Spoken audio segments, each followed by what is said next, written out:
Yo estaba arreglando mi vestido azul marino cuando sonó el celular.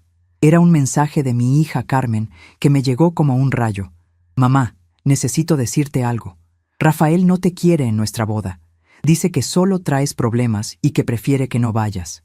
Perdón, pero estoy de acuerdo con él. Me quedé parada sosteniendo el teléfono, leyendo esas palabras como si estuvieran escritas en otro idioma. 47 años criando a esa niña sola, trabajando en 2 empleos para pagarle su carrera de medicina, vendiendo hasta las joyas de mi madre para ayudarla cuando necesitaba. Y ahora, 3 días antes de la boda, me decía que no era bienvenida porque el novio me odiaba. El dolor que sentí fue tan profundo que me senté en la cama sin fuerzas, viendo el vestido que había comprado especialmente para el día más importante de la vida de mi hija. Lo peor de todo era recordar cómo empezó todo con Rafael. Desde el primer día que pisó mi casa, sentí que había algo extraño en ese muchacho. Me miraba con desprecio disimulado, respondía mis preguntas con monosílabos y siempre encontraba una forma de criticar algo en mi casa o en mi manera de ser. Cuando intentaba platicar con Carmen sobre esto, ella siempre lo defendía, diciendo que yo era muy crítica, que él era solo tímido. Pero yo veía en sus ojos una frialdad que me daba escalofríos. Era como si hubiera decidido que yo era un estorbo en su vida y en la de mi hija.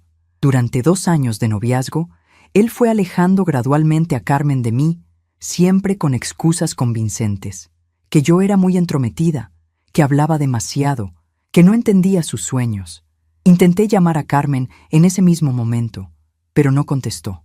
Le mandé varios mensajes preguntando si podíamos platicar, si era eso realmente lo que ella quería, si no había una forma de resolver las cosas. Su respuesta llegó hasta la noche. Mamá, ya decidimos, es mejor así. Tú siempre armas problemas y Rafael se pone nervioso. No queremos drama en nuestro día especial.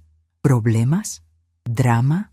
Yo que siempre hice todo para quedar bien, que siempre me aguanté para mantener la paz, que nunca dije una palabra contra ese muchacho enfrente de ella. Esa noche, acostada en la cama, miré al techo y por primera vez en 47 años me pregunté si todo mi sacrificio había valido la pena. Si criar a una hija con tanto amor y dedicación para ser desechada en el momento más importante de su vida, valía todo el sufrimiento que pasé. Carmen había sido todo para mí desde que nació. Su padre, José, nos abandonó cuando ella tenía apenas 2 años, diciéndome que no estaba listo para ser papá, que necesitaba encontrarse a sí mismo. Lo encontró, por cierto, con una muchacha de 20 años que conoció en el bar donde trabajaba. Me quedé sola con una niña pequeña, sin familia que me apoyara, sin dinero ahorrado, sin más opción que salir adelante como fuera. Trabajé de mesera en el día y de limpieza en oficinas por las noches. Carmen dormía en el trabajo conmigo cuando no podía conseguir quien me la cuidara. La cargaba en mis brazos mientras trapeaba pisos a las 2 de la madrugada. Le cantaba canciones de cuna mientras ella descansaba en una sillita mientras yo lavaba platos en el restaurante. Nunca le faltó nada, aunque a mí me faltara todo. Cuando ella quería unos zapatos nuevos para la escuela, yo me quedaba con los míos rotos otros 6 meses. Cuando necesitaba libros, yo dejaba de comprar medicina para mis dolores de espalda. Cuando quería ir a fiestas de cumpleaños, yo trabajaba horas extra para darle el dinero del regalo. Veía a otras madres quejarse de lo caro que era criar hijos, y yo pensaba que para mí no era caro, era imposible, pero lo hacía de cualquier manera, porque Carmen merecía todo lo mejor que yo pudiera darle. La secundaria fue especialmente difícil. Carmen era una niña inteligente, pero también ambiciosa. Quería las mismas cosas que sus compañeras que venían de familias con dinero: ropa de marca, celular último modelo, salidas caras los fines de semana. Yo me rompía la cabeza buscando trabajos extras, vendiendo comida casera a los vecinos, lavando ropa ajena, cualquier cosa que me diera unos pesos adicionales. Recuerdo vívidamente el día que llegó a casa llorando porque todas sus amigas iban a un campamento de verano y ella era la única que no podía ir. Costaba 8,000 pesos. Yo ganaba 4,000 al mes en ese entonces. Le prometí que encontraría la manera. Vendí todo lo que tenía de valor: el anillo de mi mamá, unos aretes que me había regalado mi abuela, hasta un collar que José me había dado cuando éramos novios. No me importaba deshacerme de esos recuerdos si con eso podía ver a mi hija feliz.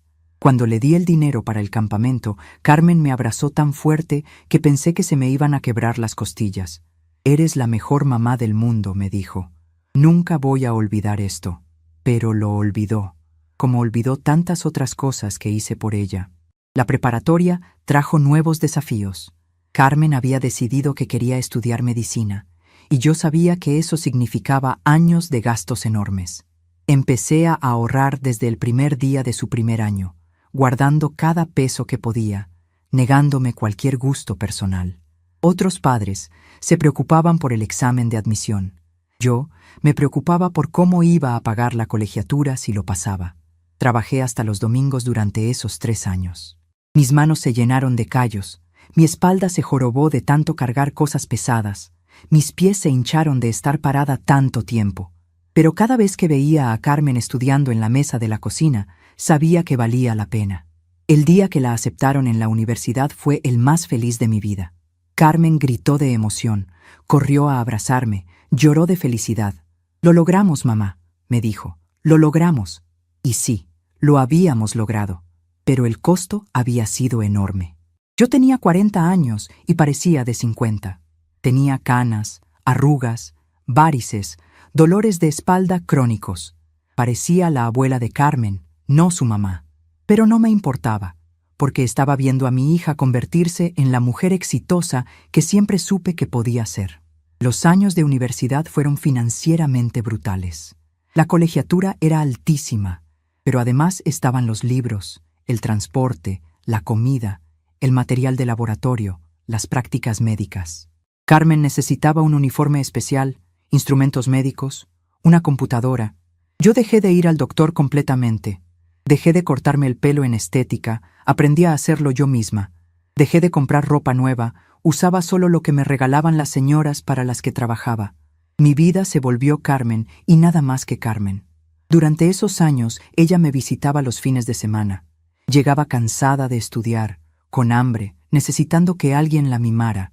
Yo le hacía sus platos favoritos, le lavaba la ropa, la escuchaba contarme sobre sus clases, sus profesores, sus compañeros. Ella me platicaba sobre sus sueños de ser doctora, de tener su propio consultorio, de ayudar a la gente. Me hablaba de los muchachos que la pretendían, de las fiestas a las que iba, de lo difíciles que eran los exámenes. Yo vivía a través de sus historias, sintiendo que mi vida tenía sentido porque la suya era tan llena de posibilidades. Fue en 4º año de medicina cuando conoció a Rafael. Al principio no le di mucha importancia. Carmen había tenido varios novios en la universidad, ninguno muy serio. Pero cuando empezó a hablar de Rafael, noté que algo era diferente. Hablaba de él con una admiración que rayaba en adoración. Decía que era el estudiante más inteligente de su generación, que venía de una familia de doctores muy prestigiosa, que tenía planes de especializarse en cirugía cardiovascular. También mencionaba de pasada que era muy exigente, que tenía estándares muy altos, que no le gustaban las cosas mediocres. La primera vez que Rafael vino a casa, me di cuenta inmediatamente de que él me veía como algo mediocre. Observó la casa con una expresión que intentaba ser educada, pero que no podía ocultar su desprecio. Cuando le ofrecí un refresco, me dijo que no tomaba bebidas con azúcar. Cuando le serví la comida que había preparado especialmente para conocerlo, comió como si le costara trabajo tragársela. Durante toda la visita, habló solo con Carmen. Me dirigió quizás 10 palabras en 3 horas. Pero lo que más me molestó fue la forma en que Carmen cambió cuando él estaba presente. Se volvió más callada, más cautelosa, como si estuviera siendo evaluada constantemente. Las siguientes visitas no mejoraron. Rafael parecía tolerar mi presencia más que disfrutarla. Hablaba de su familia, de las propiedades que tenían, de los viajes que hacían, de los restaurantes caros donde comían. Todo era una comparación implícita con nuestra vida modesta. Carmen comenzó a disculparse por la casa, por la comida, por mi ropa, por mi manera de hablar. «Mi mamá no estudió mucho», le dijo una vez a Rafael, como si fuera necesario explicar por qué yo no entendía sus conversaciones sobre medicina avanzada. El momento en que realmente entendí quién era Rafael fue durante una cena de Navidad. Yo había trabajado horas extra durante semanas para poder preparar una cena especial. Compré el pavo más grande que pude pagar. Hice todos los platillos tradicionales que a Carmen le gustaban desde niña. Rafael llegó con su familia, padres elegantes, hermana doctora, hermano ingeniero. Su madre me saludó con una sonrisa que no llegaba a sus ojos y pasó toda la noche haciendo comentarios sobre lo pintoresco que era todo. Su padre habló solo de sus inversiones y sus propiedades. Rafael apenas probó la comida y pasó la cena explicándole a Carmen los lugares donde podrían viajar una vez que se casaran. Esa noche, después de que se fueron, encontré a Carmen llorando en su cuarto. Le pregunté qué pasaba y me dijo que se sentía avergonzada. ¿Avergonzada de qué?, le pregunté. De todo, mamá. De esta casa, de cómo hablamos, de cómo vivimos. La familia de Rafael es tan sofisticada y nosotras somos tan... ¿Tan qué, Carmen? Tan pobres, mamá. Tan obviamente pobres. Sus palabras me dolieron más de lo que había imaginado posible. Esa niña por la que había sacrificado todo, que había logrado convertirse en doctora gracias a mi esfuerzo, se avergonzaba de mí. Los meses siguientes fueron un deterioro gradual de nuestra relación. Carmen venía menos a casa. Cuando venía, criticaba cosas que antes nunca le habían molestado. El ruido de los vecinos, el tamaño de la sala, la calidad de los muebles. Empezó a sugerirme que renovara la casa, que comprara cosas nuevas, que me vistiera mejor. Todo esto con el dinero que yo, obviamente, no tenía. Cuando le expliqué que no podía pagar esas cosas, me dijo que entendía, pero su manera de decirlo me hizo sentir como si fuera mi culpa ser pobre. Rafael, por su parte, se volvió cada vez más directo en su desprecio. Ya ni siquiera se molestaba en disimular que yo le caía mal.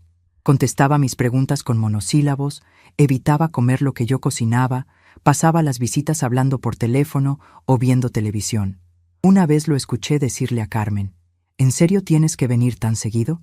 Tu mamá siempre está ahí, escuchando todo lo que hablamos. Carmen le respondió que yo no tenía nada más que hacer, que estaba sola, que ella era todo lo que yo tenía. Exactamente, dijo Rafael. Es muy poco saludable. Necesitas crear límites. Los límites llegaron gradualmente. Primero, Carmen dejó de llamarme todos los días. Después, sus visitas se espaciaron. Luego, cuando venía, se quedaba menos tiempo. Finalmente, empezó a cancelar planes que habíamos hecho, siempre con excusas relacionadas con Rafael. Que él tenía un evento familiar, que habían quedado con sus amigos, que necesitaba ayudarlo con algo importante. Yo entendía que los novios necesitan tiempo juntos, pero esto era diferente. Era como si yo estuviera siendo sistemáticamente borrada de su vida. La gota que derramó el vaso fue cuando Carmen me dijo que Rafael le había propuesto matrimonio. Esperé que me contara los detalles, que me enseñara el anillo, que me pidiera ayuda con los planes de la boda. En lugar de eso, me dijo que Rafael prefería una ceremonia pequeña, muy íntima, solo familia cercana. ¿Y yo no soy familia cercana?, le pregunté. Sí, mamá, por supuesto que sí. Pero la familia de Rafael es muy formal, muy tradicional. Hay ciertas expectativas. ¿Qué tipo de expectativas? Bueno, el papá de Rafael va a pagar la boda, así que él tiene cierto control sobre la lista de invitados. Era la primera vez que Carmen me mentía en la cara. Yo podía ver en sus ojos que había algo más, algo que no me estaba diciendo. Ese algo más se reveló 3 días antes de la boda, en ese mensaje cruel que me rompió el corazón en pedazos. Rafael no me quería en la boda de mi hija, y Carmen, la niña por la que había sacrificado mi juventud, mi salud, mi dinero, mis sueños, estaba de acuerdo con él. 47 años de amor incondicional, y al final no significaban nada comparados con la opinión de un hombre que la conocía desde hacía apenas 2 años. Esa noche, mientras miraba el vestido azul marino colgado en el closet, me di cuenta de que había criado a una extraña. La Carmen que yo conocía, la que me abrazaba cuando tenía pesadillas, la que me decía que era su héroe, la que prometía cuidarme cuando fuera vieja, esa Carmen había desaparecido. En su lugar, había quedado una mujer que podía descartar a su madre como si fuera un estorbo molesto. Pero lo que ellos no sabían, lo que Rafael y Carmen no podían imaginar, era que yo tenía 47 años de experiencia sobreviviendo cosas imposibles. Había salido adelante cuando José me abandonó. Había criado a una hija sola cuando nadie creía que podía hacerlo. Había pagado una carrera universitaria con empleos que apenas me daban para comer. Si había aprendido algo en todos esos años, era que cuando la gente te subestima, te da una ventaja que ellos no ven venir. Y mientras ellos planeaban su boda perfecta sin mí, yo empezaba a planear algo que ninguno de los dos esperaba. Porque si ya no era bienvenida como madre, tal vez era hora de que conocieran a la mujer que había estado escondida debajo de tanto sacrificio. La mujer que había aprendido a pelear por lo que quería. La mujer que ya no tenía nada que perder. Esa noche, por primera vez en 47 años, me dormí pensando en mí misma en lugar de pensar en Carmen. Y fue el mejor sueño que había tenido en mucho tiempo. Los 2 días siguientes fueron los más difíciles de mi vida. Me quedaba viendo el vestido colgado en el guardarropa, imaginándome cómo sería estar ahí, viendo a mi hija subir al altar, aún sabiendo que ya no era bienvenida. Los recuerdos no paraban de llegar. Carmen a los 5 años, llorando porque se había caído de la bicicleta, y yo corriendo a abrazarla. Ella a los 15, contándome sobre su primer novio mientras tomábamos chocolate caliente en la cocina. Ella a los 22, hablándome toda emocionada cuando pasó el examen de admisión a medicina. ¿Dónde estaba esa niña que me amaba incondicionalmente? ¿Cuándo se había convertido en una mujer que podía desecharme con tanta frialdad? Intenté distraerme arreglando la casa, organizando papeles, cualquier cosa para no pensar en la boda que estaba pasando sin mí, pero era imposible. Cada foto de ella en el estante me recordaba algún momento especial que vivimos juntas. La graduación de la universidad, cuando me agradeció públicamente por todos los sacrificios que hice. Los domingos que pasábamos juntas viendo películas y comiendo palomitas. Las largas pláticas sobre su futuro, cuando me decía que yo era su mejor amiga. Todo eso se había perdido por culpa de un hombre que la convenció de que yo era un problema en sus vidas. El teléfono sonó algunas veces durante esos días. Eran amigas preguntando sobre la boda, queriendo saber detalles de la fiesta. Yo no sabía qué responder. ¿Cómo explicar que mi propia hija me había prohibido ir a su boda? ¿Cómo admitir que había fallado como madre al grado de ser rechazada en el momento más importante? La primera llamada fue de doña Esperanza, mi vecina de años, que sabía lo emocionada que había estado por la boda de Carmen. «Guadalupe, ¿cómo estuvo la boda? Seguro te ves preciosa en ese vestido azul que compraste», me dijo con su voz alegre. Me quedé en silencio varios segundos, sintiendo un nudo en la garganta. «Doña Esperanza, la verdad es que no pude ir, me enfermé de repente». Mentí, porque no podía soportar la idea de que la gente supiera la verdad. «Ay, qué lástima. Pero seguro Carmen entendió. Los hijos siempre entienden cuando las mamás no pueden estar. Si ella supiera que era exactamente lo contrario». Después llamó mi comadre Rosario, la que me había acompañado a comprar el vestido. «¿Ya viste las fotos de la boda? ¿Cómo se veía Carmen? ¿Lloraste mucho durante la ceremonia?». Cada pregunta era como una piedra en el estómago. Le dije la misma mentira sobre haberme enfermado. Pero Rosario me conocía demasiado bien.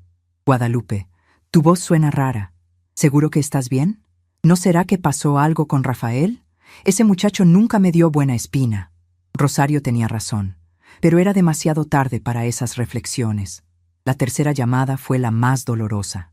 Era mi hermana Elena, que vive en Guadalajara y que había estado emocionada por la boda de su sobrina favorita. «Hermana, ¿cómo estuvo todo? Cuéntame cada detalle. ¿Carmen se veía hermosa? ¿Lloraste? ¿El novio se portó bien?». Elena había querido venir a la boda, pero no pudo porque su esposo estaba enfermo. Si hubiera estado aquí, tal vez nada de esto habría pasado. Elena nunca se habría quedado callada viendo que trataran mal a su hermana. No pude mentirle a Elena. Rompí en llanto y le conté todo. El mensaje cruel, el rechazo, la humillación. Elena se quedó en silencio por un largo rato. Después explotó. «Esa maldita niña. Después de todo lo que hiciste por ella, y ese Rafael de porquería, siempre supe que ese muchacho no valía nada». Me consoló por teléfono durante 1 hora, pero sus palabras de apoyo también me llenaron de más tristeza porque me confirmaron que yo no estaba loca, que realmente había sido tratada de manera horrible. El viernes por la noche, víspera de la boda, decidí que no podía simplemente aceptar aquello. Tomé el carro y manejé hasta la casa donde Carmen se estaba arreglando con las damas de honor, la casa de la mamá de Rafael. Era una residencia elegante, en una colonia privada, con jardines perfectos y una fuente en la entrada. Cuando toqué el timbre, una señora elegante abrió la puerta y me miró con sorpresa. «Usted debe ser la mamá de Carmen», me dijo con una sonrisa forzada. «Qué lástima que no pueda estar con nosotros mañana». Carmen me explicó sobre sus problemas de salud. ¿Problemas de salud? ¿Habían inventado una enfermedad para justificar mi ausencia? La humillación fue tan grande que sentí mi cara calentarse. Le pedí hablar con mi hija, pero la mujer me dijo que estaba muy ocupada con los preparativos y que no podía ser molestada. Fue entonces que entendí que no solo me habían rechazado, me habían borrado completamente de la historia. Me habían convertido en una madre enferma e irresponsable que no podía cumplir con su deber más básico, estar presente en la boda de su hija. ¿Podría por lo menos darle este regalo?, le pregunté, sacando de mi bolsa un sobre que contenía los aretes de perlas que habían sido de mi madre. Eran lo único de valor que me quedaba, y quería que Carmen los tuviera para su boda. La señora tomó el sobre con desgana, como si fuera algo sucio. «Se lo daré cuando tenga un momento», me dijo, pero por su tono supe que probablemente lo tiraría a la basura. Regresé a casa con una claridad mental que no sentía desde hacía años. Por primera vez, no estaba pensando en cómo hacer las paces o cómo reconquistar el amor de mi hija. Estaba pensando en cómo librarme de una situación que solo me causaba dolor. Esa noche no pude dormir. Me quedé despierta recordando cada momento difícil de los últimos años, cada desaire, cada comentario cruel, cada vez que Carmen había elegido a Rafael sobre mí. Recordé la vez que Rafael me dijo que mi manera de hablar era muy ranchera y que Carmen debería enseñarme a expresarme mejor. Recordé cuando Carmen me pidió que no usara cierta blusa porque se veía muy corriente para la familia de Rafael. Recordé todas las veces que llegaban tarde a las cenas que yo preparaba porque habían ido a comer a restaurantes caros antes de venir a casa. Recordé cuando Rafael criticó mi manera de servir la mesa, diciendo que en su casa se hacían las cosas con más protocolo. También recordé momentos más sutiles pero igual de dolorosos. La forma en que Carmen dejó de pedirme consejos sobre su vida. La manera en que empezó a hablarme como si fuera una niña que no entendía las cosas importantes. Cómo dejó de contarme sobre sus planes, sus sueños, sus preocupaciones. La distancia que fue creciendo entre nosotras hasta que me convertí en una extraña en la vida de mi propia hija. El sábado por la mañana, día de la boda, me levanté temprano y me preparé un desayuno especial. Huevos revueltos con jamón, frijoles refritos, tortillas caseras, café de olla. Todo lo que me gustaba y que hacía meses no me permitía cocinar porque a Rafael le parecía comida muy pesada, y Carmen había adoptado sus gustos refinados. Desayuné despacio, saboreando cada bocado, sintiendo por primera vez en mucho tiempo que mi propia casa era realmente mía. Después del desayuno, saqué álbumes de fotos viejos que tenía guardados en el closet. Fotos de Carmen bebé, de sus primeros pasos, de su primer día de escuela. En cada imagen yo estaba ahí, cargándola, sonriéndole, celebrando cada pequeño logro. Era imposible negar la conexión que habíamos tenido, el amor genuino que habíamos compartido. Pero también era imposible negar que esa conexión se había roto, tal vez de manera irreparable.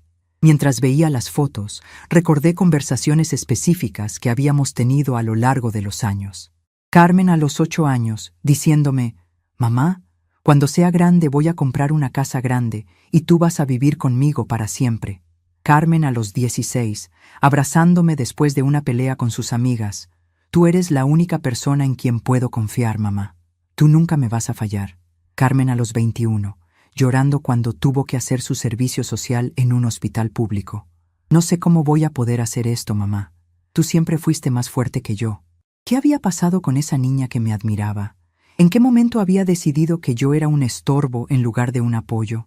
La respuesta era obvia: Rafael. Él había llegado a su vida con sus ideas sobre las clases sociales, sobre lo que era apropiado y lo que no, sobre el tipo de familia que él quería tener. Y Carmen, enamorada y deslumbrada, había elegido convertirse en la mujer que él quería, aunque eso significara rechazar todo lo que yo representaba. A las 2 de la tarde, hora en que probablemente estaba empezando la ceremonia, decidí salir de casa. No podía quedarme ahí, imaginándome lo que estaba pasando en la iglesia. Manejé sin rumbo por la ciudad, pasando por lugares que me traían recuerdos de Carmen. El parque donde la llevaba a jugar cuando era pequeña, la escuela primaria donde había sido alumna destacada, la preparatoria donde había conocido a sus mejores amigas. Cada lugar me recordaba a la hija que había perdido. Terminé en el cementerio donde están enterrados mis padres. Hacía meses que no los visitaba porque Carmen siempre tenía planes con Rafael los fines de semana. Me senté en una banca frente a las tumbas y les platiqué todo lo que había pasado. Mamá, papá, ya no sé qué hacer. Crié a Carmen con todo el amor que ustedes me enseñaron, pero parece que no fue suficiente. Se avergüenza de mí, de ustedes, de todo lo que somos. El viento movía las flores que había en las tumbas, y por un momento sentí como si mis padres me estuvieran escuchando. Mi mamá había muerto cuando Carmen tenía 12 años. Hasta ese momento, había sido la abuela más amorosa que se pudiera imaginar. Carmen la adoraba. Pasaba horas escuchando sus historias, aprendiendo a cocinar sus recetas tradicionales. Cuando murió, Carmen lloró por semanas.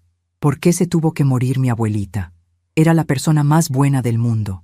Ahora me preguntaba qué pensaría mi mamá si supiera que su nieta adorada se había vuelto tan cruel conmigo. Mi papá había vivido para ver a Carmen graduarse de la preparatoria. Estaba tan orgulloso de su nieta la doctora. Esa niña va a llegar muy lejos, me decía siempre. Tiene tu fuerza y tu inteligencia, pero también tiene oportunidades que tú nunca tuviste. Tenía razón en todo, menos en una cosa. Carmen no había heredado mi fuerza.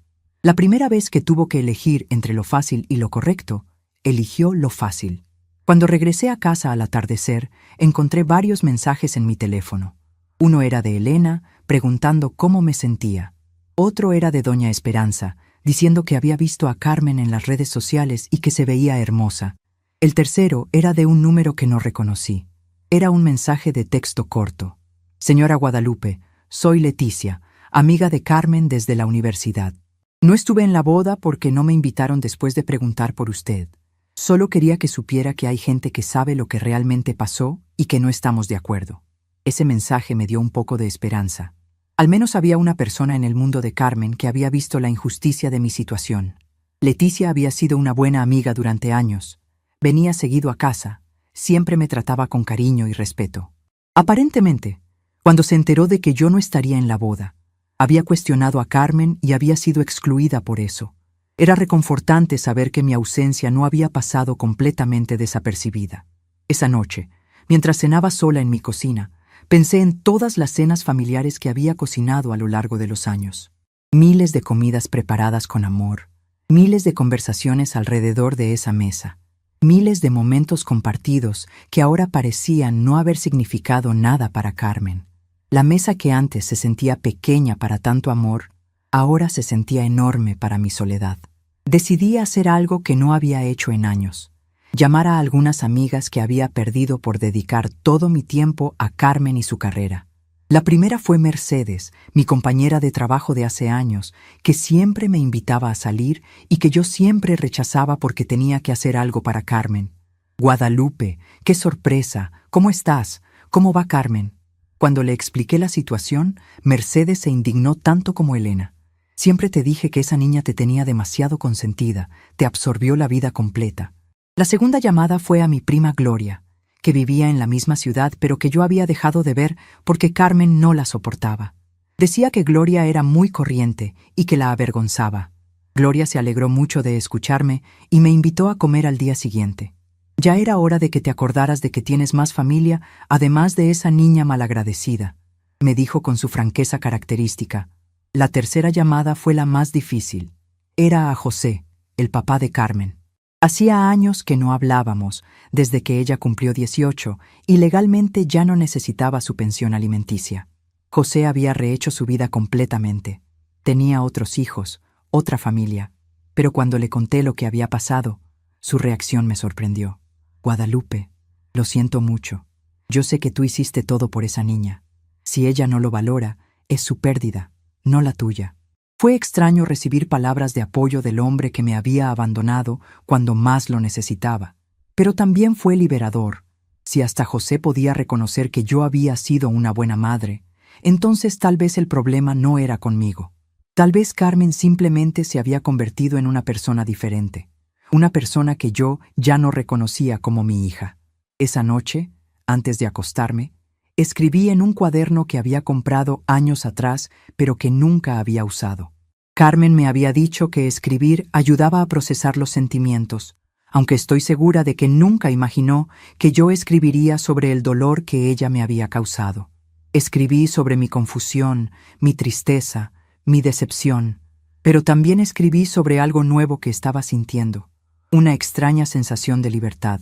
Por primera vez en 47 años, no tenía que preocuparme por hacer feliz a Carmen. No tenía que planear mi vida alrededor de sus necesidades, sus deseos, sus caprichos. No tenía que preguntarme si lo que hacía la haría sentir orgullosa o avergonzada de mí. Podía simplemente ser Guadalupe, no la mamá de Carmen. Era aterrador, pero también emocionante de una manera que no había experimentado desde que era muy joven. Mientras escribía, me di cuenta de que había pasado tanto tiempo definiéndome como madre que había olvidado quién era como mujer. Había sacrificado mis sueños, mis relaciones, mis intereses, todo por ser la mejor madre posible.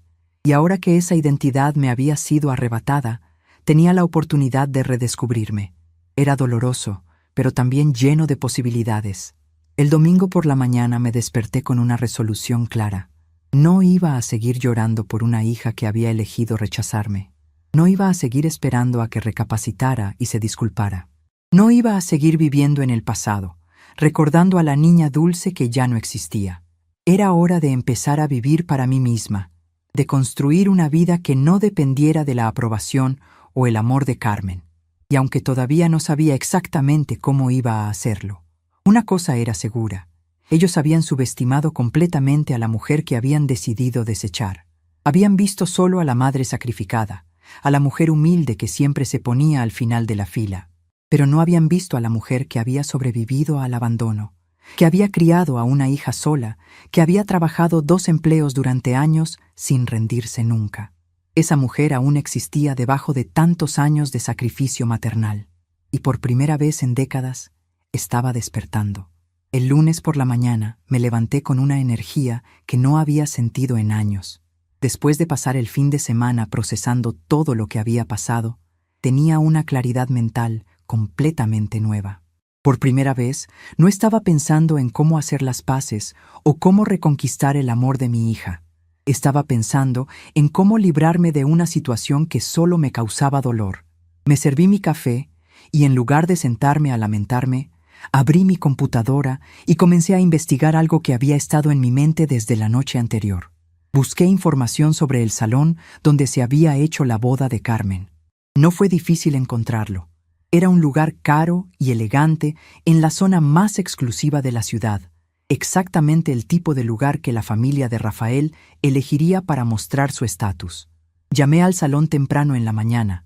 Me identifiqué como la madre de la novia y dije que quería hacer una sorpresa especial para la pareja. La señorita que me atendió se emocionó mucho cuando mencioné que quería pagar alguna cuenta pendiente o hacer una contribución extra para la celebración. Durante la conversación, descubrí algo muy interesante. El pago del salón todavía no había sido liquidado completamente.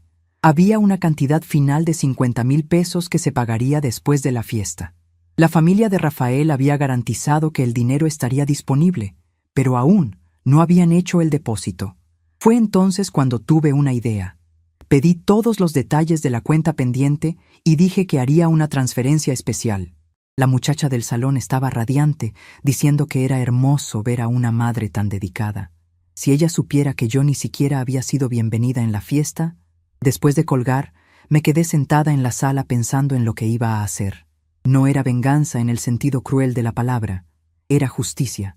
Era negarme a ser tratada como un estorbo y después ser olvidada como si nunca hubiera existido. Durante 47 años, había sido la persona que resolvía los problemas financieros de Carmen, la que encontraba el dinero cuando no había, la que hacía milagros para que ella tuviera todo lo que necesitaba. Ahora, por primera vez en su vida adulta, iba a experimentar las consecuencias de sus decisiones sin tener a su madre como red de seguridad. Tomé el teléfono nuevamente y llamé al salón. Esta vez hablé con el gerente. Le expliqué que había un malentendido, que yo no autorizaba ningún pago relacionado con la boda de mi hija, y que si había alguna cuenta pendiente, debería ser cobrada directamente a los contratantes. El hombre se confundió. Preguntó si estaba segura. Tengo absoluta certeza, le respondí con una firmeza que me sorprendió. Y si hay cualquier problema con el pago, ustedes sabrán exactamente a quién cobrarle. Pero eso era solo el comienzo. Durante los siguientes días, comencé a hacer otras llamadas. Llamé al florista que había decorado la boda. También tenía una cuenta pendiente que esperaba ser pagada después del evento. Llamé al fotógrafo, que todavía no había recibido el pago final por sus servicios. Llamé a la empresa de música que había puesto el sonido. En cada llamada, les expliqué que yo no era responsable de ningún gasto relacionado con esa boda, y que cualquier cuenta pendiente debería ser cobrada directamente a la familia que había contratado los servicios. También descubrí algo que me llenó de una satisfacción fría. Rafael había puesto mi nombre como referencia financiera en varios de los contratos. Aparentemente, había investigado mi historial crediticio y había descubierto que tenía un excelente récord de pagos, resultado de años de sacrificio para mantener mi reputación limpia. Había usado mi buena reputación para conseguir mejores condiciones de pago, prometiendo que la madre de la novia garantizaba los pagos finales. Era increíble la audacia de ese hombre.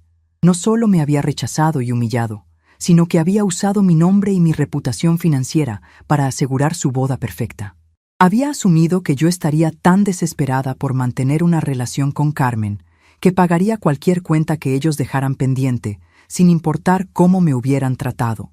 Era una manipulación calculada y cruel que me mostró exactamente el tipo de persona que realmente era Rafael.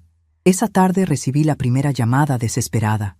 Era Carmen, con una voz que no había escuchado desde que era pequeña y había hecho algo malo. «Mamá, ¿puedes venir a casa? Tenemos un problema grave». No era una invitación cariñosa para reconciliarnos. Era una llamada de emergencia porque necesitaban que la madre solucionara el desastre que habían creado. «¿Qué tipo de problema, Carmen?», pregunté con una calma que me impresionó. «El salón nos está cobrando dinero extra que no esperábamos. Dicen que había un acuerdo de pago que se canceló. ¿Tú sabes algo de eso?». Podía escuchar voces alteradas de fondo, gente discutiendo, alguien gritando por teléfono. «Ah, sí», respondí lentamente. Efectivamente, cancelé cualquier responsabilidad financiera mía con ese evento. El silencio del otro lado del teléfono duró varios segundos. Después escuché la voz de Rafael al fondo, preguntando qué había dicho yo. Carmen le explicó, y entonces él tomó el teléfono. «Señora Guadalupe, necesita venir acá inmediatamente. Esto es un malentendido que necesita ser aclarado». Su tono era autoritario, como si fuera mi jefe dándome órdenes. «No es un malentendido, Rafael», le respondí. «Es exactamente lo que pretendía hacer». «¿Está usted loca? Hay proveedores amenazando con llevarnos a los tribunales. Mi familia está aquí y esto es una vergüenza total». Era la primera vez que escuchaba a Rafael perder la compostura, y tengo que admitir que me gustó.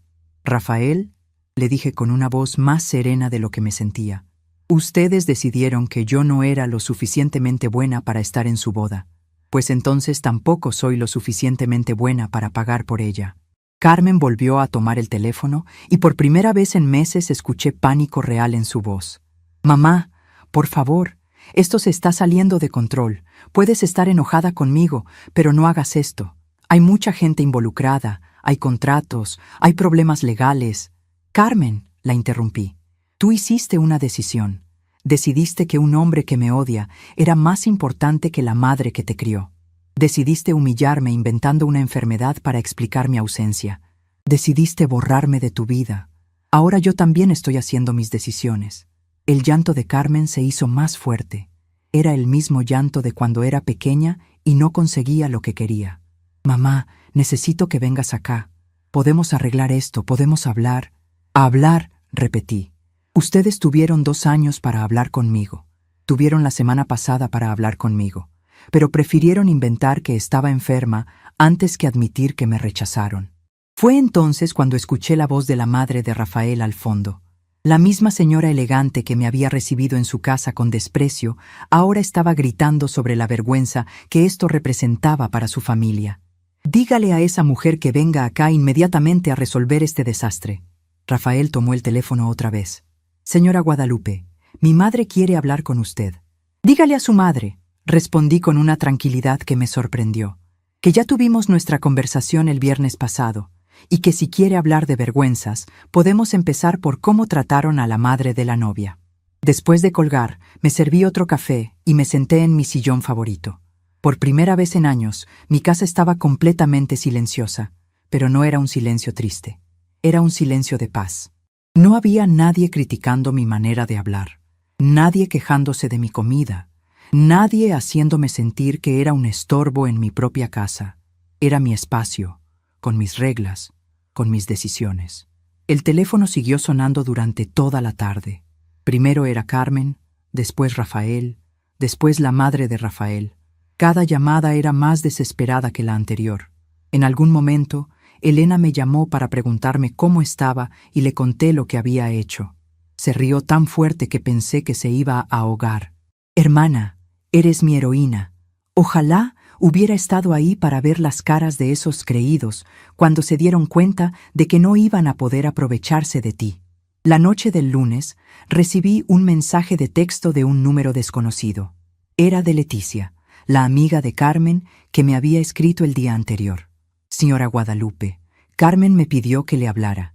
Dice que está desesperada y que necesita hablar con usted. ¿Puedo darle su teléfono?». Le respondí que Carmen ya tenía mi teléfono, que si quería hablar conmigo sabía perfectamente cómo encontrarme. Lo que no le dije a Leticia era que ya no estaba interesada en escuchar las disculpas de Carmen. Las disculpas que llegan solo cuando la persona necesita algo no son disculpas reales. El martes por la mañana decidí hacer algo que no había hecho en años: salir a desayunar sola a un restaurante. Elegí un lugar bonito en el centro de la ciudad. Me arreglé bien, me puse mi mejor vestido y me fui a disfrutar un desayuno sin prisa, sin tener que cocinar para nadie más, sin tener que escuchar quejas sobre el sabor o la temperatura de la comida. Pedí huevos divorciados, jugo de naranja natural y café de olla. Todo estaba delicioso, pero lo que más disfruté fue comer en silencio, viendo pasar a la gente, sintiéndome como una mujer independiente en lugar de como la madre de alguien. Mientras desayunaba, pensé en todas las cosas que había dejado de hacer durante los años de universidad de Carmen. Había dejado de salir con amigas porque necesitaba trabajar más horas para pagarle los estudios. Había dejado de ir al cine porque el dinero del boleto era dinero que podía usar para comprarle libros. Había dejado de comprarme ropa nueva porque ella necesitaba uniforme nuevos para el hospital. Había vivido toda mi juventud tardía y mi edad adulta enfocada exclusivamente en las necesidades de mi hija. Ahora, por primera vez en décadas, podía pensar en lo que yo quería hacer. Podía usar mi dinero en mí misma sin sentirme culpable. Podía tomar decisiones basadas en lo que me haría feliz a mí, no en lo que beneficiaría a Carmen. Era aterrador, pero también liberador de una manera que no había imaginado posible. Después del desayuno, fui a una librería que siempre había querido visitar, pero que nunca había tenido tiempo de explorar. Compré 3 libros que me parecieron interesantes: una novela romántica, un libro de cocina internacional y un manual de jardinería. Hacía años que no leía por placer. Siempre estaba demasiado cansada después del trabajo o demasiado preocupada por algún problema de Carmen para concentrarme en algo tan frívolo como la lectura recreativa. También fui a una tienda de plantas y compré varias macetas con flores coloridas para mi jardín. Durante años había querido arreglar el patio de mi casa, pero siempre había algo más urgente en lo que gastar el dinero. Ahora podía permitirme ese pequeño lujo sin tener que justificarlo ante nadie. Elegí geranios rojos, petunias moradas y algunas plantas de sombra para las esquinas más oscuras. En la tarde, mientras plantaba las flores nuevas, mi vecina doña Esperanza se acercó a platicar. «Te ves muy animada, Guadalupe. ¿Ya te sientes mejor de tu enfermedad?». Me había olvidado de la mentira que le había dicho sobre por qué no había ido a la boda. Por un momento consideré seguir con la historia falsa, pero después decidí que ya estaba cansada de mentir para proteger la imagen de Carmen. Doña Esperanza, no estuve enferma. Carmen decidió que no me quería en su boda. Los ojos de mi vecina se abrieron enormes. ¿Cómo que no te quería? Eres su madre. Le conté toda la historia. El mensaje cruel, la humillación en casa de la familia de Rafael, las mentiras que habían inventado sobre mi salud. Doña Esperanza se indignó tanto que pensé que iba a marchar directamente a la casa de Carmen a gritarle: «Esa niña malagradecida, después de todo lo que hiciste por ella, y yo que siempre pensé que era tan buena hija». Era reconfortante saber que alguien más veía la injusticia de la situación, que no estaba loca por sentirme herida y traicionada. Doña Esperanza me quedó ayudando con las plantas y me invitó a comer con ella al día siguiente. «Ya es hora de que empieces a vivir para ti, Guadalupe. Esa niña ya está casada, ya tiene su vida. Tú también mereces ser feliz».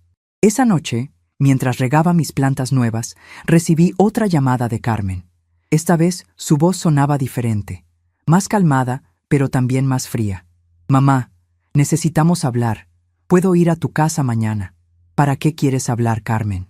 «Para arreglar este desastre que creaste. Los proveedores nos están demandando. Rafael está furioso, su familia está mortificada. Esto se está volviendo un escándalo público». «Un escándalo público», repetí. Como cuando inventaron que yo estaba enferma para justificar que me habían prohibido ir a tu boda. Eso no era un escándalo, ¿verdad? Carmen suspiró con impaciencia. «Mamá, ya basta de drama. Somos adultos, podemos resolver esto como gente civilizada». «Tienes razón, Carmen. Somos adultos. Y como adulta, yo decidí que no voy a pagar por una fiesta a la que no fui invitada. Pero usaron tu nombre como referencia. Hay contratos que te mencionan». «Exacto. Usaron mi nombre sin mi permiso. Eso se llama fraude, Carmen». El silencio del otro lado del teléfono me confirmó que no había pensado en las implicaciones legales de lo que habían hecho. «Mamá, por favor, podemos encontrar una solución. Puedes venir mañana. Hablamos como familia». «¿Como familia?», la interrumpí. «¿Ahora soy familia? Cuando necesitas que alguien pague tus cuentas, soy familia, pero cuando se trata de tu boda, ¿soy un estorbo?». Carmen empezó a llorar otra vez. «No quise lastimarte, mamá. Solo...». Rafael estaba muy estresado con toda la organización, y su familia tiene ciertas expectativas. «Carmen», le dije con una tristeza profunda, «tú hiciste una elección. Elegiste un hombre que me odia por encima de la madre que te crió. Elegiste humillarme antes que enfrentar a tu novio. Elegiste borrarme de tu vida antes que defender nuestra relación. Ahora yo también estoy eligiendo. Estoy eligiendo no ser la solución a problemas que ustedes crearon». Después de colgar, me senté en mi jardín nuevo y miré las flores que había plantado. Eran pequeñas, delicadas, pero tenían raíces fuertes. Con cuidado y tiempo, iban a crecer y florecer. Era una metáfora perfecta para lo que yo estaba haciendo con mi vida. Estaba plantando semillas de una nueva existencia, una donde yo era la protagonista de mi propia historia en lugar de ser un personaje secundario en la vida de Carmen. Por primera vez en 47 años, me fui a dormir sin preocuparme por hacer feliz a mi hija, y fue el sueño más reparador que había tenido en décadas. El miércoles por la mañana me desperté con el sonido insistente del timbre de mi casa. Eran las 7 de la mañana, demasiado temprano para visitas sociales. Cuando abrí la puerta, encontré a Carmen parada ahí con los ojos hinchados de llorar y una expresión que no había visto desde que era adolescente y había hecho algo realmente malo. Detrás de ella estaba Rafael, con su traje arrugado y una cara de furia apenas contenida. No los invité a pasar. Simplemente me quedé parada en el marco de la puerta, esperando a que explicaran qué hacían en mi casa tan temprano. «Mamá, tenemos que hablar urgentemente», dijo Carmen con una voz quebrada que me recordó a cuando tenía 8 años y había roto algo valioso. «Los abogados de los proveedores nos citaron a una junta hoy en la tarde. Dicen que si no pagamos todo lo que debemos, van a proceder legalmente contra nosotros». Rafael se adelantó con esa actitud autoritaria que tanto me molestaba. «Señora Guadalupe, esto ya se salió de control. Usted tiene que venir con nosotros ahora mismo a arreglar este malentendido». «No hay ningún malentendido, Rafael», Le respondí con una calma que me sorprendió. Todo está exactamente como yo lo planeé. Carmen me miró con ojos suplicantes. Mamá, por favor, podemos resolver nuestros problemas en privado, pero esto está afectando a mucha gente inocente. El fotógrafo, el florista, el músico, todos están amenazando con demandarnos. ¿Gente inocente?, repetí. ¿Como yo era inocente cuando decidieron prohibirme ir a la boda? ¿Como yo era inocente cuando inventaron que estaba enferma para justificar mi ausencia? Rafael perdió la paciencia completamente. Ya basta de ese drama. Necesitamos soluciones, no más berrinches de su parte. Esas palabras fueron como una bofetada. Berrinches. Después de 47 años de sacrificio, mi dolor por ser rechazada y humillada era un berrinche para él. Miré a Carmen directamente a los ojos. ¿Estás de acuerdo con tu esposo? ¿Mi dolor también es un berrinche para ti? Carmen no pudo sostenerme la mirada. Mamá, tú sabes que no quise lastimarte, pero ahora mismo necesitamos enfocarnos en resolver esto. Lo están resolviendo exactamente como corresponde, les dije. Ustedes contrataron servicios, ustedes los van a pagar. Así funciona el mundo real, Carmen. Algo que nunca aprendiste porque siempre tuviste a tu madre resolviendo todos tus problemas financieros. Rafael me señaló con el dedo como si fuera un niño malcriado. Usted no puede hacer esto. Hay contratos que la mencionan. Contratos que firmaron usando mi nombre sin mi autorización, le respondí. Eso se llama suplantación de identidad, Rafael. Y es un delito. La cara de Rafael se puso roja de furia. No se atreva a amenazarme. No es una amenaza, le dije con una tranquilidad glacial. Es información. Ustedes usaron mi nombre y mi reputación crediticia para conseguir mejores condiciones de pago. Después me prohibieron ir al evento que yo supuestamente estaba ayudando a financiar. Y ahora pretenden que yo pague las consecuencias de sus decisiones. Carmen empezó a llorar más fuerte. Mamá, no sabía que Rafael había puesto tu nombre en los contratos. Cuando me enteré ya era muy tarde. Ya habíamos firmado todo. Era la primera vez que Carmen admitía que sabía algo sobre el fraude que habían cometido conmigo. ¿Cuándo te enteraste exactamente, Carmen? La semana pasada, cuando empezaron a llegar las facturas finales. Entonces, tuviste una semana entera para contarme que habían usado mi nombre fraudulentamente, le dije. Una semana para disculparte, para explicarme la situación, para pedirme perdón. En lugar de eso, me enviaste ese mensaje cruel prohibiéndome ir a tu boda. Carmen se veía completamente derrotada. Es que Rafael dijo que si tú venías a la boda, ibas a armar un escándalo sobre lo de los contratos. Ahí estaba la verdad. No me habían prohibido ir a la boda porque yo fuera un problema en general. Me habían prohibido ir porque sabían que habían cometido fraude conmigo y tenían miedo de que yo lo descubriera y los confrontara públicamente. Era aún peor de lo que había imaginado. No solo me habían usado, sino que después me habían castigado para encubrir su crimen. Así que el plan era usarme financieramente, después prohibirme ir a la boda para que no pudiera confrontarlos, y finalmente hacer que yo pagara todas las cuentas sin haber disfrutado nada del evento. Dije lentamente. Es un plan bastante inteligente. Lástima que subestimaron a la persona que estaban estafando. Rafael estaba completamente fuera de sí. No somos estafadores. Solo necesitábamos una referencia crediticia. Una referencia crediticia que obtuvieron sin mi conocimiento ni mi consentimiento, le respondí, y que implicaba obligaciones financieras que nunca acepté. Eso es exactamente la definición de estafa, Rafael. Carmen se acercó más a mí, con esa expresión manipuladora que había perfeccionado desde pequeña cuando quería conseguir algo. Mamá, tú sabes que yo te amo. Sabes que nunca quise lastimarte. Todo esto fue idea de Rafael. Yo solo quería que él fuera feliz. Era el mismo argumento que había usado durante años para justificar el mal comportamiento de Rafael hacia mí. Siempre era culpa de él, pero ella siempre elegía apoyarlo a él en lugar de defenderme a mí. Carmen, le dije con una tristeza profunda, durante 2 años has elegido hacer feliz a Rafael en lugar de respetar a tu madre. Has elegido sus opiniones sobre las mías, sus deseos sobre mis sentimientos, su comodidad sobre mi dignidad. Y ahora que están en problemas, vienes a buscarme no porque te importa nuestra relación, sino porque necesitas que la mamá arregle el desastre que ustedes crearon.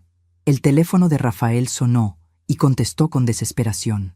Era evidentemente alguien de su familia, porque empezó a hablar sobre la situación y sobre cómo necesitaban resolverla urgentemente. Escuché fragmentos de la conversación. Mi madre dice que esto es una vergüenza para toda la familia. El abogado dice que podemos perder la casa si no pagamos. Necesitamos que la vieja entienda que tiene que cooperar. ¿La vieja?, repetí cuando colgó. ¿Así es como te refieres a mí cuando hablas con tu familia? Rafael se dio cuenta de que había metido la pata. No quise decir eso. Estoy muy estresado. No sé ni lo que digo. Claro que lo sabes, le respondí. Llevas 2 años diciéndole a Carmen que soy una vieja entrometida que arruina sus planes. La diferencia es que ahora lo dijiste enfrente de mí.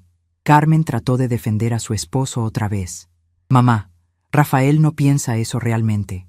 Él está muy presionado por su familia, por el trabajo, por todo este problema. Carmen, la interrumpí. ¿Cuántas veces vas a excusar el mal comportamiento de tu esposo? ¿Cuántas veces vas a elegir protegerlo a él en lugar de defender a tu madre? Fue entonces cuando Carmen dijo algo que me rompió el corazón completamente. Es que él es mi esposo, mamá. Mi futuro está con él, no contigo.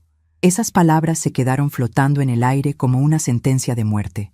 Después de todo lo que habíamos vivido juntas, después de todos los sacrificios que había hecho, después de toda la vida que había dedicado a criarla, para Carmen, yo era pasado y Rafael era futuro. Tienes razón, Carmen, le dije con una serenidad que no sabía que tenía. Tu futuro está con él, y mi futuro está sin ustedes dos. Me di la vuelta para entrar a mi casa, pero Rafael me agarró del brazo. No puede irse así, tenemos que resolver esto ahora. Me solté de su agarre con más fuerza de la que pensé que tenía. No me vuelvas a tocar, Rafael, y no tengo que resolver nada. Ustedes crearon este problema, ustedes lo van a solucionar. Carmen corrió detrás de mí. Mamá, espera, no puedes abandonarme así. Me volteé a verla una última vez. Yo no te estoy abandonando, Carmen. Tú me abandonaste a mí hace mucho tiempo. Yo solo estoy dejando de pretender que no pasó. Cerré la puerta y puse el cerrojo. Por primera vez en 47 años había puesto un límite físico entre mi hija y yo. Durante la siguiente hora, Carmen y Rafael estuvieron tocando el timbre, gritando desde la calle, suplicando que los dejara entrar. Los vecinos empezaron a salir a ver qué pasaba. Doña Esperanza se acercó a ellos y les dijo que se fueran, que ya habían lastimado suficiente a Guadalupe. Fue hermoso tener a alguien defendiéndome públicamente después de años de ser humillada en silencio. Finalmente se fueron, pero no antes de que Rafael gritara desde la calle: «Esto no se va a quedar así, vamos a encontrar la manera de obligarla a pagar». Sus palabras fueron escuchadas por varios vecinos, que posteriormente me contarían exactamente lo que había dicho. Era importante tener testigos de sus amenazas. El resto del día fue extrañamente pacífico. Leí uno de los libros que había comprado. Regué mis plantas nuevas. Me preparé una comida deliciosa solo para mí. Por la tarde, Elena me llamó para saber cómo seguía todo. Le conté sobre la visita matutina y se indignó tanto como yo esperaba. Ese par de sinvergüenzas.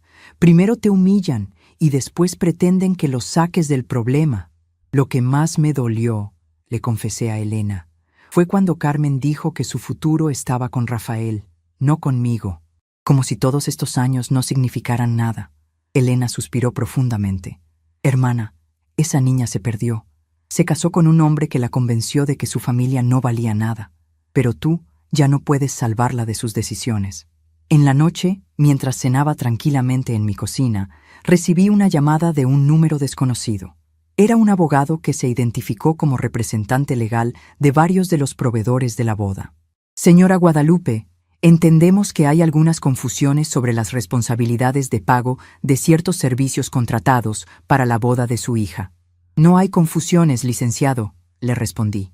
Hay contratos firmados fraudulentamente usando mi nombre sin mi autorización. El abogado hizo una pausa. ¿Está usted diciendo que nunca autorizó el uso de su nombre como referencia crediticia? Exactamente. Y tengo la intención de presentar una denuncia por suplantación de identidad si es necesario. Entiendo. En ese caso, necesitaríamos que viniera a nuestras oficinas mañana para tomar su declaración oficial. Con mucho gusto, licenciado. ¿A qué hora les conviene? Después de colgar, me di cuenta de que por primera vez en mi vida tenía abogados de mi lado en lugar de estar defendiéndome sola contra el mundo. El jueves por la mañana me arreglé muy bien para ir a la cita con los abogados. Me puse mi mejor vestido, me maquillé cuidadosamente, me peiné de manera elegante. Quería verme como la mujer respetable que era, no como la víctima que habían tratado de convertirme. Las oficinas del bufete eran impresionantes, con pisos de mármol y muebles caros. Me sentí intimidada por un momento, pero después recordé que yo era la víctima en esta situación, no la culpable. El licenciado Hernández era un hombre mayor, con barba gris y ojos amables. Me explicó que había revisado todos los contratos y que efectivamente mi nombre aparecía como garante financiero en la mayoría de ellos. Es un caso claro de fraude, señora Guadalupe. Su hija y su yerno usaron su identidad para obtener crédito que no habrían conseguido de otra manera. ¿Qué consecuencias puede tener esto para ellos?, pregunté. Depende de si usted decide presentar cargos criminales o solo civiles. En el aspecto criminal, esto podría resultar en cargos por fraude y suplantación de identidad. En el aspecto civil, usted podría demandarlos por daños y perjuicios. Me quedé pensando por un momento. No quería destruir completamente a Carmen, pero tampoco podía permitir que me siguieran usando y humillando. ¿Hay alguna manera de resolver esto sin llegar a lo criminal, pero asegurándome de que nunca más puedan hacer algo así? El licenciado sonrió. Podríamos redactar un acuerdo donde ellos reconocen públicamente que cometieron fraude, se disculpan oficialmente por el daño causado y se comprometen a nunca más usar su nombre o información personal sin su consentimiento expreso y por escrito. Si no cumplen, entonces procederíamos con los cargos criminales. Era perfecto. No quería enviar a Carmen a la cárcel, pero quería que entendiera las consecuencias de sus acciones. ¿Y qué pasa con las deudas de la boda? Esas quedan completamente como responsabilidad de ellos. Usted no tiene ninguna obligación legal de pagarlas. Salí de la oficina del abogado sintiéndome empoderada de una manera que nunca había experimentado. Por primera vez en mi vida, tenía protección legal. Tenía derechos que alguien estaba dispuesto a defender. No era solo la madre abnegada que siempre cedía. Era una mujer con derechos legales que estaban siendo respetados. Esa tarde, el licenciado Hernández llamó a Carmen y Rafael para citarlos a una reunión el viernes. Les explicó las opciones: firmar el acuerdo de reconocimiento de fraude o enfrentar cargos criminales. También les dejó claro que todas las deudas de la boda eran completamente su responsabilidad. Carmen me llamó esa noche, llorando histéricamente. «Mamá, los abogados dicen que nos pueden meter a la cárcel. ¿En serio vas a hacer eso? ¿Vas a destruir mi vida por despecho?» «No es por despecho, Carmen», le respondí con tristeza. «Es por justicia. Ustedes cometieron un crimen contra mí. Hay consecuencias para los crímenes. Pero soy tu hija. Las madres no demandan a sus hijas. Las hijas tampoco estafan a sus madres», le respondí. «Las hijas tampoco prohíben a sus madres ir a sus bodas. Las hijas tampoco inventan enfermedades para humillar a las mujeres que las criaron». Carmen siguió llorando. «¿Qué quieres que haga? ¿Qué puedo hacer para arreglar esto? Puedes empezar por reconocer que lo que hicieron estuvo mal. Puedes disculparte de verdad, no porque necesites algo de mí, sino porque entiendes que me lastimaron profundamente. Y puedes aceptar las consecuencias de tus decisiones como la adulta que supuestamente eres». El viernes por la mañana, Carmen y Rafael llegaron a las oficinas del licenciado Hernández con caras de derrota total. Firmaron el acuerdo reconociendo que habían cometido fraude, pidiendo disculpas oficiales y comprometiéndose a pagar todas las deudas de la boda. También firmaron un documento prometiendo nunca más usar mi información personal sin mi consentimiento. Cuando salimos de la oficina, Carmen se acercó a mí en el estacionamiento. «Mamá, ¿ahora podemos intentar arreglar nuestra relación?». La miré con una mezcla de tristeza y alivio. «Carmen, una relación se construye con respeto mutuo, confianza y amor. Ustedes destruyeron los tres. No se puede reconstruir algo que ya no existe. Pero eres mi mamá», dijo con la voz quebrada. «Siempre vas a ser mi mamá». «Sí», le respondí, «siempre voy a ser tu mamá. Pero ya no voy a ser la mujer que acepta cualquier maltrato con tal de mantener una relación contigo. Ya no voy a ser la que siempre perdona, la que siempre olvida, la que siempre pone tu felicidad antes que mi dignidad». Carmen se quedó parada en el estacionamiento viendo cómo me alejaba. Por primera vez en 47 años, yo era la que se iba, la que ponía fin a la conversación, la que decidía cuándo y cómo terminaba nuestro encuentro. Era aterrador, pero también liberador de una manera que no había imaginado posible. Esa noche, sentada en mi jardín entre las flores que había plantado, reflexioné sobre todo lo que había pasado. Había perdido a mi hija, pero había encontrado algo que no sabía que había perdido: mi autoestima. Había perdido la relación más importante de mi vida, pero había ganado la oportunidad de tener una relación sana conmigo misma. Y por primera vez en décadas, eso me parecía suficiente. Las semanas que siguieron fueron las más silenciosas de mi vida, pero por primera vez en décadas no era un silencio que me doliera. Era un silencio de paz, de decisiones tomadas, de batallas ganadas no contra otros, sino por mí misma. Mi casa se sentía diferente, más grande, más mía. Cada rincón había dejado de estar contaminado por los recuerdos de discusiones con Rafael o las excusas de Carmen. Ahora era simplemente mi hogar, donde yo tomaba todas las decisiones. Las mañanas se volvieron mi momento favorito del día. Me levantaba sin prisa, preparaba mi café exactamente como me gustaba y me sentaba en el jardín a contemplar las flores que había plantado. Los geranios rojos habían florecido espectacularmente, las petunias moradas creaban un contraste hermoso y las plantas de sombra habían encontrado su lugar perfecto en las esquinas. Era un jardín pequeño pero próspero, como la nueva vida que estaba construyendo.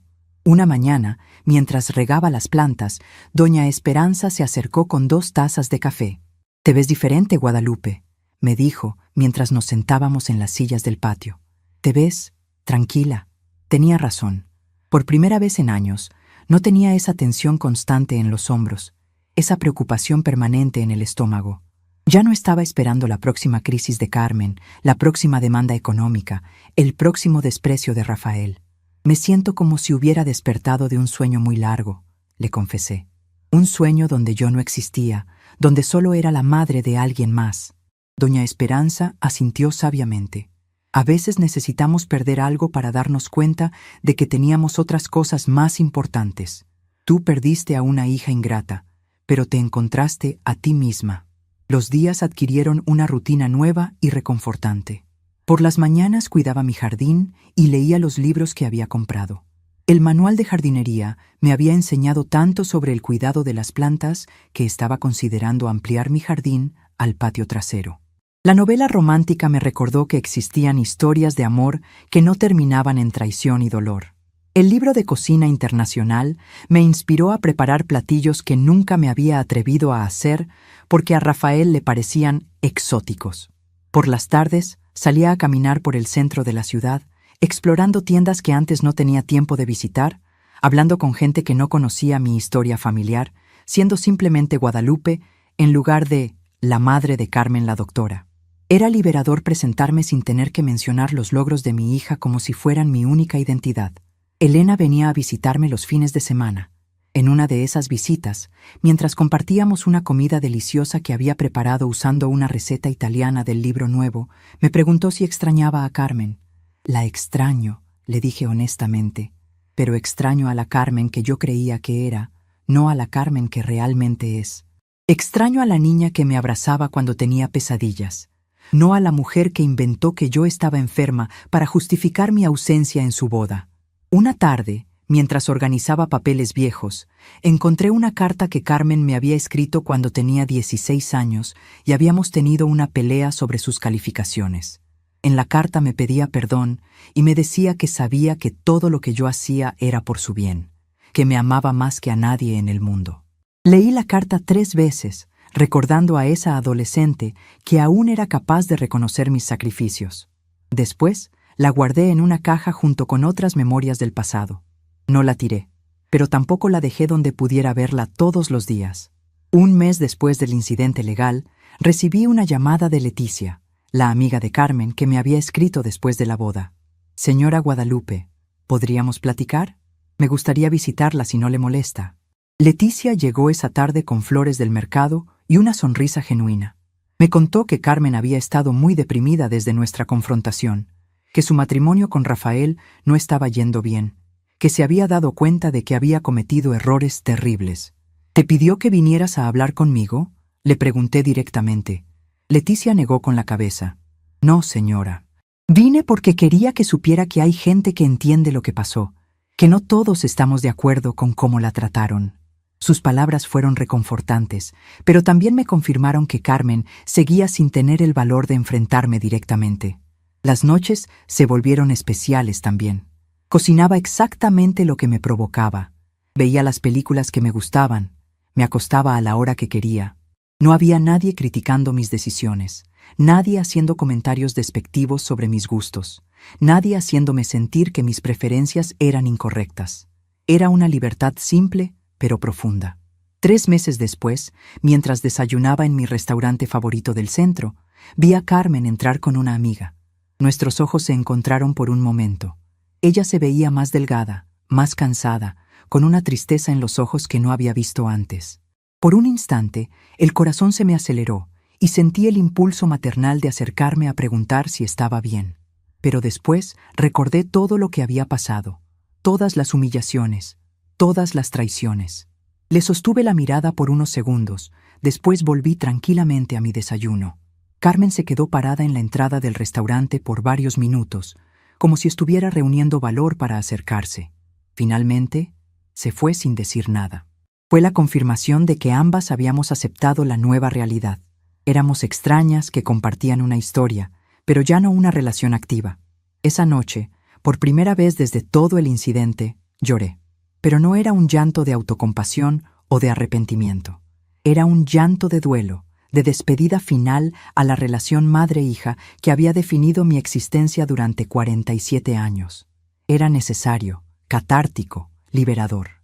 Era cerrar definitivamente un capítulo para poder empezar otro completamente nuevo. 6 meses después, mi jardín se había convertido en el más hermoso de toda la cuadra. Los vecinos venían a preguntarme consejos sobre plantas. Algunos me pedían que les ayudara con sus propios jardines. Me di cuenta de que tenía una habilidad natural que nunca había explorado porque siempre estaba demasiado ocupada siendo madre. Mi prima Gloria me sugirió que considerara poner un pequeño negocio de plantas y asesoría de jardinería. Tienes buena mano para esto, Guadalupe, y tienes tiempo ahora que ya no estás resolviendo los problemas de otros. La idea me emocionó de una manera que no había sentido en años. Tener un propósito propio, independiente de ser la madre de alguien. Una tarde, mientras podaba las rosas que había plantado recientemente, reflexioné sobre el camino que había recorrido. Había perdido a mi hija, pero había ganado mi identidad. Había perdido una relación tóxica, pero había encontrado paz conmigo misma. Había perdido la sensación de ser necesitada, pero había ganado la certeza de ser valiosa por mí misma. El sol se estaba poniendo, pintando mi jardín con tonos dorados. Las flores que había plantado con mis propias manos se mecían suavemente con la brisa. Mi casa, mi jardín, mi vida, todo era genuinamente mío por primera vez en décadas. No había nadie más tomando decisiones por mí, nadie más definiendo mi valor, nadie más determinando mi felicidad. Me senté en mi silla favorita del patio, tomé un sorbo de té de manzanilla que había preparado exactamente como me gustaba, y sonreí con una tranquilidad profunda. Carmen había elegido su camino, y ahora yo había elegido el mío. Y por primera vez en mi vida adulta, mi camino era completamente mío. A veces, el mayor recomienzo es el silencio que decidimos conservar. Estamos curiosos para saber hasta dónde llegó esta historia. ¿De dónde nos están viendo? Comenten abajo.